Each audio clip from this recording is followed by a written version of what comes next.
दृष्टि पीसीएस के daily PCS GK programme में आपका स्वागत है। शुरुआत करते हैं पिछले अभ्यास प्रश्न से, जिसमें हमने आपसे पूछा था हाल ही में भारत का पहला टेलीमानस चैटबॉट किस राज्य या केंद्र शासित प्रदेश ने लॉन्च किया है। आपके ऑप्शन है option A Rajasthan, option B Kerala, option C Jammu और कश्मीर या फिर ऑप्शन डी गुजरात। तो इस प्रश्न का सही उत्तर है विकल्प सी जम्मू और कश्मीर। आप में से कई व्यूअर्स ने इस प्रश्न का एकदम ठीक जवाब दिया है। इस तरह अपने सुझाव प्रतिक्रियाएं जवाब हमें भेजते रहिए, हमें इसका इंतजार रहता है।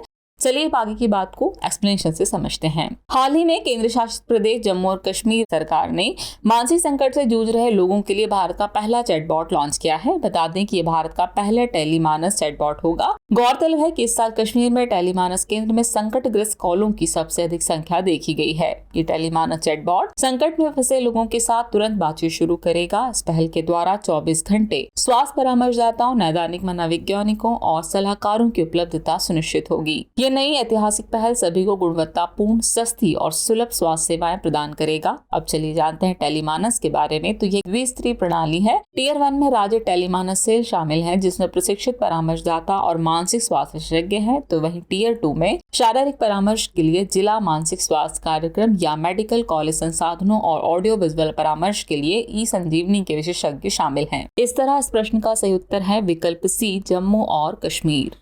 चलिए अब शुरुआत करते हैं आज के एपिसोड की। तो आज के एपिसोड का पहला प्रश्न है, निम्नलिखित में से किसे हॉर्मुज़ जल संधि जोड़ती है। आपके ऑप्शन है फारस की खाड़ी को ओमान की खाड़ी और अरब सागर से, लाल सागर और अरब सागर को, फारस की खाड़ी और भूमध्य सागर को, या फिर इनमें से कोई नहीं। तो इस प्रश्न का सही उत्तर है विकल्प ए फारस की खाड़ी को ओमान की खाड़ी और अरब सागर से।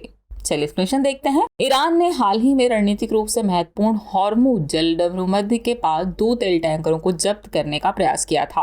हॉर्मुज़ जलडमरू मध्य की बात करें तो ये फारस की खाड़ी को ओमान की खाड़ी और अरब सागर से जोड़ता है। ये जलडमरू मध्य 55 से 95 किलोमीटर तक चौड़ा है और ईरान को अरब प्रायद्वीप से अलग करता है। इसमें प्रमुख रूप से केश में हॉर्मुज़ और हैंजम यानी हैंगम द्वीप स्थित है। सऊदी अरब, ईरान, यूएई, कुवैत और इराक से निर्यात किए जाने वाले अधिकांश कच्चे तेल को इसी जलमार्ग के माध्यम से भेजा जाता है। अब जान लेते हैं कि जलडमरू मध्य क्या है। तो ये एक ऐसा सकरा जल मार्ग होता है जो 2 समुद्रों अथवा झीलों को आपस में जोड़ता है। इसका भौगोलिक आकार डमरू के समान होता है और चूंकि 2 बड़े जलीय भागों के मध्य जल संधि होने के बाद ही मार्ग संचालित होता है, इसलिए इसे जलडमरू मध्य कहा जाता है। इस तरह इस प्रश्न का सही उत्तर होगा विकल्प ए फारस की खाड़ी को ओमान की खाड़ी और अरब सागर से। अगला प्रश्न है, निम्नलिखित में से अन्न पूर्ति क्या है। आपके ऑप्शन है केरल सरकार की योजना, जैविक उर्वरक, ग्रेन एटीएम या फिर गरीबों के लिए मुफ्त भोजन योजना। तो इस प्रश्न का सही उत्तर है विकल्प सी ग्रेन एटीएम। स्वचालित मल्टी कमोडिटी अनाज वितरण मशीन अन्नपूर्ति का प्रदर्शन हाल ही में खाद्य और सार्वजनिक वितरण विभाग द्वारा आयोजित खाद्य मंत्रियों के राष्ट्रीय सम्मेलन के दौरान किया गया था। अन्नपूर्ति के बारे में बात करें तो अन्नपूर्ति एक अनाज एटीएम है, एक स्वचालित वस्तु वितरण मशीन है जो बायोमेट्रिक प्रमाणीकरण के बाद लाभार्थियों को वस्तुओं तक पहुंच प्रदान करेगा, यानी कि जैसे चावल, गेहूं, अनाज का इससे वितरण हो सकेगा। इसे विश्व खाद्य कार्यक्रम के सहयोग से भारत द्वारा विकसित किया गया है। यह एटीएम भारत की सार्वजनिक वितरण प्रणाली के माध्यम से मासिक सब्सिडी वाले अनाज के हकदार लोगों के लिए 24/7 अनाज की पहुंच सुनिश्चित करता है। यह आपात स्थिति के दौरान खाद्यान्न वितरण और छोटे किसानों के लिए बाजार पहुंच बढ़ाने में भी मदद करेगा। यह अनाज एटीएम गेहूं, चावल या बाजरा आदि के प्रकार और मात्रा का सटीक वितरण करती है और अनाज के बिखराव, बर्बादी और कम वजन की संभावना को भी दूर करती है। इस तरह इस प्रश्न का सही उत्तर है विकल्प सी ग्रेन एटीएम। अगला प्रश्न है, ब्रह्मोस मिसाइल भारत और किस देश का संयुक्त उपक्रम है। आपके ऑप्शन है फ्रांस, रूस, अमेरिका या फिर इजराइल। तो इस प्रश्न का सही उत्तर है विकल्प बी रूस। फिलीपींस सेना ने BrahMos supersonic anti ship cruise missile की बैटरी हासिल करने के लिए भारत के ब्रह्मोस कॉर्पोरेशन के साथ बातचीत शुरू कर दी है। भारत रूस संयुक्त उद्यम ब्रह्मोस मिसाइल की मारक क्षमता 290 किलोमीटर है। यह मैक 2.8 ध्वनि की गति से लगभग 3 गुना के उच्च गति के साथ विश्व की सबसे तेज क्रूज मिसाइल है। इसका नाम भारत की ब्रह्मपुत्र नदी और रूस की मस्कोवा नदी के नाम पर रखा गया है। ये 2 चरणों वाली मिसाइल है। पहले चरण में ठोस प्रणोदक इंजन है तो दूसरे में तरल रैमजेट इंजन है। ये एक मल्टी प्लेटफॉर्म मिसाइल है जिसे स्थल, वायु एवं समुद्र में बहुक्षमता वाली मिसाइल से सटीकता से लॉन्च किया जा सकता है। ये खराब मौसम के बावजूद दिन और रात में काम कर सकती है। ये फायर एंड फॉरगेट यानी दागो और भूल जाओ सिद्धांत पर काम करती है, यानी लॉन्च के बाद इसे मार्गदर्शन की जरूरत नहीं होती है। इस तरह इस प्रश्न का सही उत्तर है विकल्प बी रूस। अगला प्रश्न है, उत्तर प्रदेश के जिले में सोहागी बरवा वन्यजीव अभयारण्य अवस्थित है? आपके ऑप्शन है आगरा, गोंडा, महाराजगंज या फिर इटावा। तो इस प्रश्न का सही उत्तर है विकल्प सी, महाराजगंज। हाल ही में उत्तर प्रदेश के सोहागी बरवा वन्यजीव अभयारण्य में एक तेंदुआ मृत पाया गया। सोहागी बरवा वन्यजीव अभयारण्य के बारे में बात करें तो उत्तर प्रदेश के महाराजगंज जिले में स्थित है। यह अभयारण्य नेपाल के साथ अंतर्राष्ट्रीय सीमा साझा करता है और इसके पूर्वी सीमा पर बिहार का वाल्मीकि टाइगर रिजर्व है। जून 1987 में इसे वन्यजीव अभयारण्य घोषित किया गया था। इसमें वनस्पति की बात करें तो लगभग 75% क्षेत्र में सालवन है और अन्य आर्द्र क्षेत्र जामुन, गुटल, सेमल, खेर के पेड़ आदि से आच्छादित है। अभयारण्य का निचला क्षेत्र जो बारिश के दौरान जलमग्न हो जाता है में घास के मैदान और बेंत के जंगल शामिल है। जीव जंतुओं की बात करें तो यहाँ विभिन्न प्रकार के जानवर पाए जाते हैं, जिनमें मुख्य रूप से तेंदुआ, बाघ, जंगली बिल्ली, छोटा भारतीय सीवेट, लंगूर, हिरण, नीला बैल, जंगली सुअर, साही आदि शामिल है। इस तरह इस प्रश्न का सही उत्तर है विकल्प सी, महाराजगंज। अगला प्रश्न है पेस्ट्रीडेस पैटिट्स रूमिनेंट्स यानी पीपीआर क्या है? आपके ऑप्शन है घास की एक प्रजाति, संक्रामक पशु रोग, एक उर्वरक या फिर आनुवांशिक मानव रोग। तो इस प्रश्न का सही उत्तर है विकल्प बी, संक्रामक पशु रोग। हाल ही में हिमाचल प्रदेश के लाहौल और स्पीति जिले के ऊंचे चरागाहों में अत्यधिक संक्रामक पशु रोग पेस्ट्रीडेस पैटिट्स रूमिनेंट्स के प्रकोप से 60 भेड़ और बकरियों की मौत हो गई है। चलिए जानते हैं पेस्ट्रीडेस पैटिट्स रूमिनेंट्स यानी पीपीआर के बारे में। तो पीपीआर भेड़ और बकरियों की एक अत्यधिक संक्रामक वायरल बीमारी है जिसमें उच्च मृत्यु दर होती है। यह पैरामाइक्सोविरिडे और जीनस मार्बेली वायरस के कारण होता है।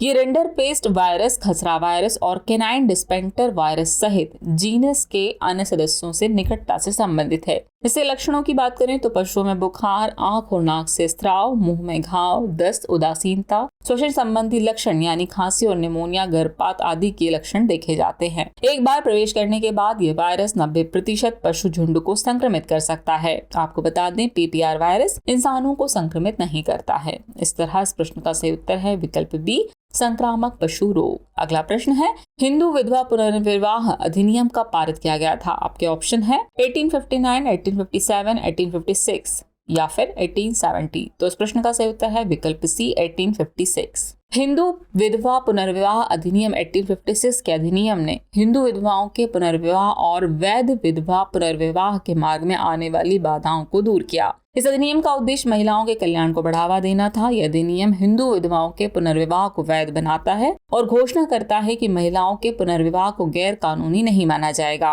अतः यह स्पष्ट है कि वर्ष 1856 भारतीय समाज के इतिहास में महत्वपूर्ण था क्योंकि हिंदू विधवा पुनर्विवाह अधिनियम पारित किया गया था। इस तरह इस प्रश्न का सही उत्तर है विकल्प सी, 1856। नेक्स्ट क्वेश्चन है निम्नलिखित में से कौन सा सामाजिक आर्थिक कारक जनसंख्या के असमान वितरण के लिए निर्धारक के रूप में कार्य नहीं करता है? आपके ऑप्शन है शहरीकरण, कृषि पद्धति, खनिज संसाधनों की उपलब्धता या फिर राजनीतिक निर्णय। तो इस प्रश्न का सही उत्तर है विकल्प बी, कृषि पद्धति। विश्व जनसंख्या के असमान वितरण के लिए उत्तरदायी मुख्य कारक इस प्रकार हैं। पहला है शहरीकरण, दूसरा है खनिज संसाधनों की उपलब्धता, तीसरा है राजनीतिक निर्णय, चौथा है जनसंख्या का प्रवास और पांचवा है शैक्षिक कारक। बता दें कि विश्व की जनसंख्या में परिवर्तन के लिए राजनीतिक कारक भी जिम्मेदार हैं। अगर लोगों को लगता है कि सरकार उनकी उम्मीदों पर खरी नहीं उतर रही है तो वे देश छोड़कर दूसरे में बस जाते हैं। खनिज संसाधनों की उपलब्धता भी एक निर्धारक है क्योंकि प्रत्येक राष्ट्र के पास किसी न किसी प्रकार की खनिज संपदा होती है।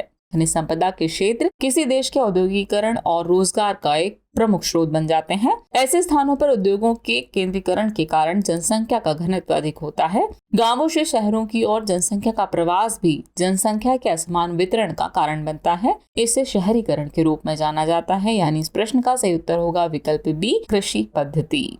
अगला प्रश्न है मो जंगल जामी योजना किस राज्य से संबंधित है? आपके ऑप्शन है त्रिपुरा, सिक्किम, ओडिशा या फिर अरुणाचल प्रदेश। तो इस प्रश्न का सही उत्तर है विकल्प सी, ओडिशा। ओडिशा सरकार ने मो जंगल जामी योजना शुरू की है। इसका उद्देश्य राज्य के जिलों में आदिवासियों और वनवासियों के बीच वन अधिकारों को बढ़ावा देना है। यदि इस योजना को लागू किया जाता है तो ओडिशा केंद्र सरकार द्वारा प्रस्तावित व्यक्तिगत अधिकारों के अतिरिक्त सामुदायिक वन अधिकारों को मान्यता देने वाला भारत का पहला राज्य बन जाएगा। इस योजना का लक्ष्य लाभार्थियों को भूमि का स्वामित्व और वन संसाधनों तक पहुँच प्रदान करना है। साथ ही अनुसूचित जनजाति और वन क्षेत्र में रहने वाली आबादी के लिए आजीविका एवं खाद्य सुरक्षा सुनिश्चित करना है। गौरतलब है कि ओडिशा में बड़ी संख्या में ऐसे गांव और अनुसूचित जनजाति परिवार हैं जिन्हें इस योजना से लाभान्वित करने का लक्ष्य रखा गया है। बता दें कि 62 विभिन्न जनजातियों के साथ राज्य की जनजातीय आबादी कुल आबादी का 22.85% है, जिसमें 13 विशेष रूप से कमजोर जनजाति समूह यानी PBTG शामिल हैं।